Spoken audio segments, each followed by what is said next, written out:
दोस्तों हमारे चैनल दर्पण ज्ञान सागर में आप सभी का स्वागत है।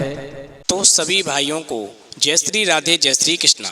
तो दोस्तों आज हम आपके लिए एक ऐसी कहानी लेकर के आए हैं जिसमें आपको दो बहुत ही ज्ञानवर्धक प्रश्नों के उत्तर मिलेंगे।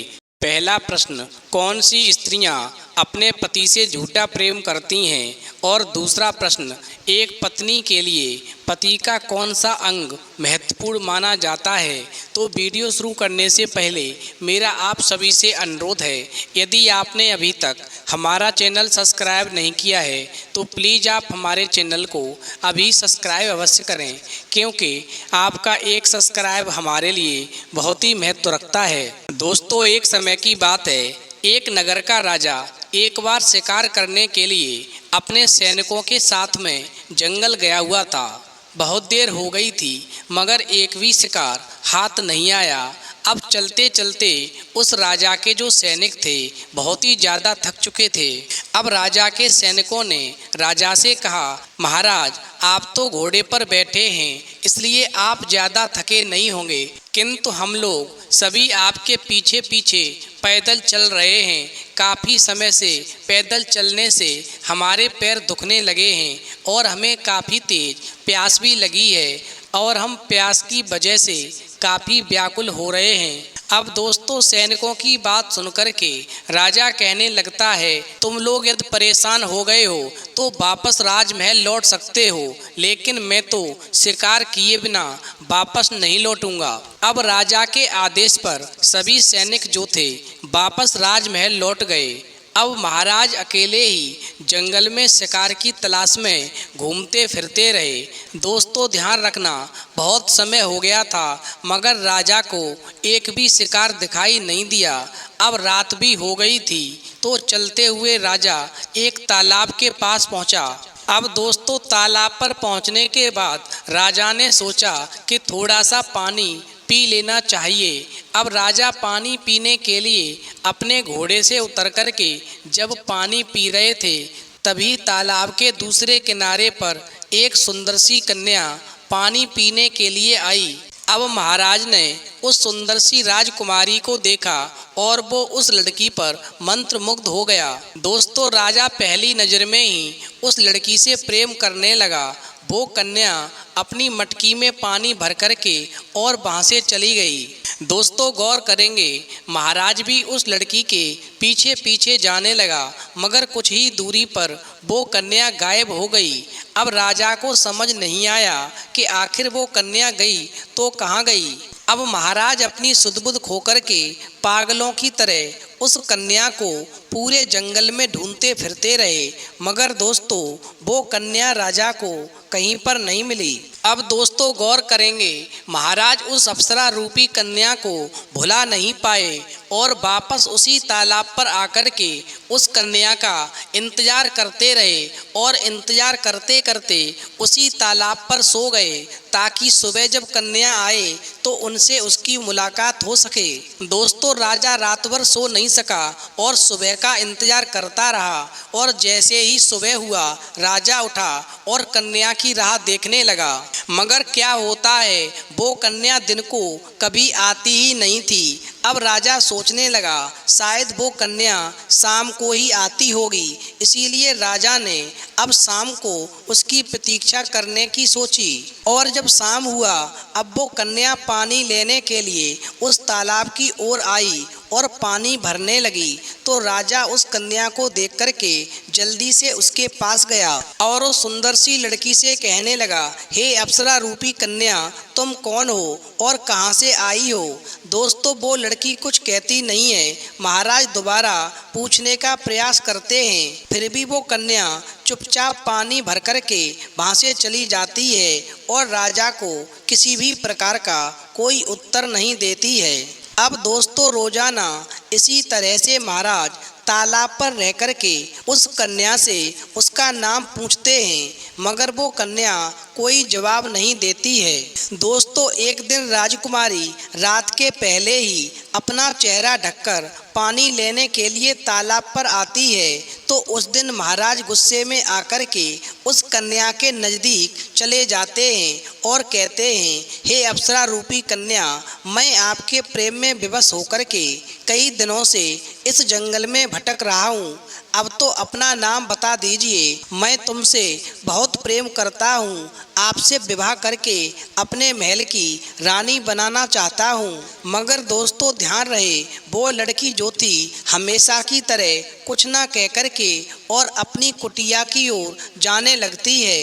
तभी महाराज उस कन्या का हाथ पकड़ करके उसके चेहरे से नकाब हटा देते हैं, जिससे राजा को उस कन्या की बदसूरती दिख जाती है। दोस्तों उस लड़की का बदसूरत चेहरा देख करके राजा जो था एकदम से चौंक जाता है। फिर भी राजा उस कन्या से उतना ही प्रेम करता है और उस कन्या से कहता है, हे अप्सरा रूपी कन्या, तुम्हारे इस चेहरे के पीछे आखिर राज क्या है? मुझे तो इस बात का मालूम नहीं। दिन में तुम बदसूरत और रात में एक सुंदर अप्सरा हो जाती हो, मगर अब भी मैं तुम्हें उतना ही प्रेम करता हूँ जितना पहले करता था। बस मैं एक बात जानना चाहता हूँ, तुम्हारे चेहरे के पीछे वो छुपा राज क्या है कि दिन में तुम्हारा चेहरा बदसूरत हो जाता है और जैसे ही रात होती है तुम्हारा चेहरा एक सुंदर अप्सरा की तरह लगने लगता है। तुम बहुत सुंदर हो जाती हो। आखिरकार इस चेहरे का राज है तो क्या है? अब दोस्तों राजा की बात सुनकर के वो कन्या कहती है, हे राजन, सुनना चाहते हो तो सुनो। एक बार जब मैं और मेरी सखियां अपने राजमहल के बगीचे में खेल रहे थे, तभी एक कुबड़ा ऋषि हमारे बगीचे में आ पहुंचा और मुझे खेलते देख कर के मेरी सुंदरता पर मोहित हो गया और उस कुबड़ा ऋषि ने मुझसे विवाह करने का प्रस्ताव मेरे सामने रखा। मगर मैंने उसका उपहास उड़ाते हुए उससे कहा, देखो ये एक कुबड़ा ऋषि मुझसे विवाह करना चाहता है जो ढंग से खड़ा भी नहीं हो पाता है। बस राजन, मेरे इसी उपहास की वजह से उस ऋषि ने मुझे श्राप देते हुए कहा, अरे दुष्ट कन्या, अगर किसी के प्रेम को ठुकरा दिया जाए तो ठीक है, मगर उसकी कमजोरी का उपहास उड़ाना ठीक नहीं है। इसलिए मैं तुझे श्राप देता हूँ, जैसे जैसे सुबह होगी तुम्हारी खूबसूरती बदसूरती में बदलती जाएगी और जब तुम अपने आप को देखोगी तो तुम्हें स्वयं पर घिन आएगी। लोग तुम पर थूकेंगे और जैसे ही रात होगी तुम पुनः अपने असली रूप में आ जाओगी। अब दोस्तों राजकुमारी कहती है, हे राजन, अब आगे सुनो। मैंने उन ऋषि से कहा, महाराज मुझे क्षमा कर दो, मुझसे बहुत बड़ी गलती हो गई है, मुझे ऐसा नहीं करना चाहिए था। और इतना ही नहीं, मैंने उनसे विनती की और मैं उनके पैरों में गिर गई। मैंने उनसे बार बार क्षमा याचना मांगी तो ऋषि को मुझ पर दया आई और ऋषि ने मुझसे कहा, ठीक है, यदि तुम मेरे द्वारा दिए गए श्राप से मुक्त होना चाहती हो तो तुम्हें मेरे 2 प्रश्नों का उत्तर खोजना होगा। जिस दिन तुम मेरे 2 प्रश्नों का उत्तर खोज लोगी उसी दिन तुम इस श्राप से मुक्त हो जाओगी और तुम्हारा चेहरा दिन और रात दोनों में बहुत ही सुंदर दिखेगा। और इस प्रकार वो ऋषि जो थे उन्होंने मुझसे 2 प्रश्नों के उत्तर ढूंढने के लिए कहा और फिर वहाँ से वो अंतर्ध्यान हो गए। बस महाराज, मैं आज तक उन्हीं दोनों प्रश्नों का उत्तर खोज रही हूँ, लेकिन मैं आज तक उन दोनों प्रश्नों का उत्तर ढूंढ नहीं पाई हूँ। जिस दिन मुझे इन दोनों प्रश्नों के उत्तर मिल जाएंगे मैं श्राप से मुक्त हो जाऊंगी। बस उसी दिन से मेरा चेहरा रात की तरह दिन में भी खूबसूरती दिखाने लगेगा। दोस्तों उस कन्या की बात सुनकर के अब राजा कहता है, ठीक है, वो तुम्हारे 2 प्रश्न कौन से हैं? तुम अपने दोनों प्रश्नों को मुझे भी बताओ, हो सकता है मैं तुम्हारे प्रश्नों को सुनकर के तुम्हारी कुछ मदद कर सकूं। अब दोस्तों वो कन्या जो थी राजा से कहने लगी, महाराज पहला प्रश्न तो ये था कि कौन सी स्त्रियां अपने पति से झूठा प्रेम करती हैं, और दूसरा प्रश्न था कि पत्नी के लिए पति का कौन सा अंग महत्वपूर्ण माना जाता है।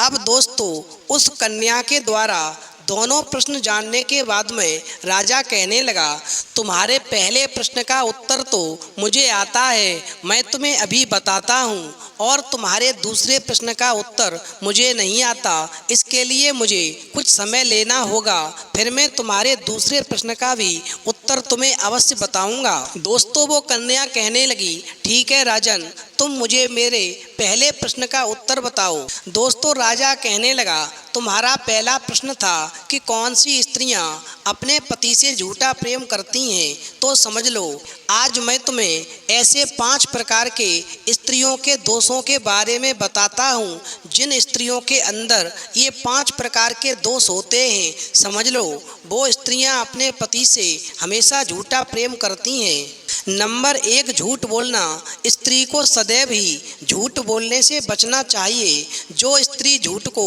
अपने स्वभाव में शामिल कर लेती है उसे एक ना एक दिन दूसरे के सामने लज्जित होना पड़ता है। नंबर 2, छल कपट।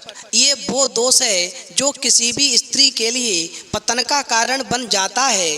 स्त्री को कभी भी छल कपट नहीं करना चाहिए। ये ऐसा दोष है जो स्त्री के संपूर्ण जीवन को तहस नहस कर सकता है। पोल खुलने पर ऐसी स्त्री का उसके सगे संबंधी भी साथ छोड़ देते हैं। नंबर 3, मूर्खता। स्त्री को गंभीर और विचारशील होना चाहिए। हर विषय को गंभीरता से समझने के बाद ही कोई प्रतिक्रिया देनी चाहिए। जो स्त्री इस बात का ध्यान नहीं रखती है वो मूर्ख कहलाती है और हमेशा अपने पति से झूठा प्रेम करती है। नंबर 4, अत्यंत लोभ। लालच एक बहुत बुरी आदत है, लेकिन यही आदत जब किसी स्त्री में आ जाती है तो ये अत्यंत खतरनाक हो जाती है। स्त्री को इस बुरी आदत से हमेशा बचना चाहिए, नहीं तो उसका संपूर्ण परिवार उसकी इस आदत की वजह से बर्बाद हो सकता है। नंबर 5, अपवित्रता। स्त्री का सबसे बड़ा धर्म है पवित्रता। स्त्री को उसकी पवित्रता की वजह से ही उसको विशेष स्थान दिया जाता है, उसे वंदनीय माना जाता है। लेकिन जब स्त्री पवित्रता को त्याग देती है तो हर किसी की नज़रों में उसका सम्मान भी चला जाता है। इसलिए ध्यान रखना, जो स्त्रियां इन 5 दोषों से परिपूर्ण होती हैं वो हमेशा अपने पति से झूठा ही प्रेम करती हैं और कभी भी उनके साथ में धोखा कर सकती हैं। दोस्तों अपने प्रश्न का उत्तर जानने के बाद में एकदम से उस राजकुमारी को एक झटका सा लगा, मानो उसको उसके पहले प्रश्न का उत्तर मिल गया था। अब बारी थी उसके दूसरे प्रश्न के उत्तर को जानने की। तब तक एक पनिहारी उसी तालाब पर आ जाती है और वो पनिहारी जब उस राजा और कन्या को दुखी देखती है तो पूछने लगती है, मुझे लगता है कि आप दोनों किसी समस्या को लेकर परेशान हो। यदि आप अपनी समस्या मुझे बताओ तो हो सकता है मैं आपकी कोई मदद कर सकूं। तो वो कन्या कहने लगी, मेरे 2 प्रश्न थे जिनका उत्तर आज तक मैं खोजती आ रही हूँ। तो मुझे पहले प्रश्न का उत्तर तो इन महाराज ने बता दिया, लेकिन मेरे दूसरे प्रश्न का उत्तर इन महाराज को भी नहीं मालूम है और जब तक मुझे मेरे दूसरे प्रश्न का उत्तर नहीं मिलता तब तक मैं श्राप से मुक्त नहीं हो पाऊंगी। अब वो पनिहारी कहने लगती है, ठीक है तुम मुझे बताओ तुम्हारा दूसरा प्रश्न क्या है। तो कन्या कहने लगी, मेरा दूसरा प्रश्न है कि एक पत्नी के लिए अपने पति का कौन सा अंग महत्वपूर्ण माना जाता है। तो पनिहारी कहने लगी, इसमें कौन सी बड़ी बात है। एक पत्नी के लिए एक पति का पैर का अंगूठा महत्वपूर्ण माना जाता है। जो स्त्री अपने पति के पैर के अंगूठे को धुल करके पीती है वो जन्म जन्मांतर के पापों से मुक्त हो जाती है। इसीलिए एक पत्नी के लिए अपने पति का पैर का अंगूठा जो होता है वो महत्वपूर्ण अंग माना जाता है। अब तो दोस्तों उस पनिहारी की बात सुनकर के मानो उस राजकुमारी को एकदम से धक्का सा लगा, मानो उसको उसके दूसरे प्रश्न का भी उत्तर मिल गया हो। अब तो एकदम से उस कन्या ने उस राजा को वहीं पर अपना पति स्वीकार किया और जैसे ही उसका पैर का अंगूठा धुल करके उस चरणामृत का पान किया, एकदम से वो कन्या जो थी श्राप से मुक्त हो गई और रात की तरह दिन में भी उस कन्या का चेहरा चमकने लगा। अब दोस्तों जैसे ही वो कन्या श्राप मुक्त होती है तो राजा और वो कन्या आपस में एक दूसरे से शादी करते हैं और शादी करने के बाद में वो राजा जो था उस कन्या को रानी बना करके अपने महलों में ले जाता है और बड़े ही प्रेम के साथ में वो अपना जीवन यापन करने लगते हैं। तो दोस्तों इस कहानी से ये सीख मिलती है कि स्त्रियों को हमेशा इन 6 दोषों से बच के रहना चाहिए। जो इन 6 दोषों में पड़ जाती हैं वो कभी जीवन में अपने पति का प्रेम नहीं पा सकती और अपना जीवन बर्बाद कर लेती हैं। और इतना ही नहीं, जो स्त्रियां अपने पति का चरणामृत पान करती हैं वो जन्म जन्मांतर के पापों से हमेशा के लिए मुक्त हो जाती हैं। तो दोस्तों यदि ये वीडियो आपको पसंद आई हो तो प्लीज़ आप हमारे चैनल को सब्सक्राइब अवश्य करें, क्योंकि आपका एक सब्सक्राइब हमारे लिए बहुत ही महत्व रखता है। तो इस वीडियो में इतना ही, फिर मिलेंगे एक नई वीडियो में नए प्रसंग के साथ। तब तक के लिए जय श्री राधे, जय श्री कृष्णा।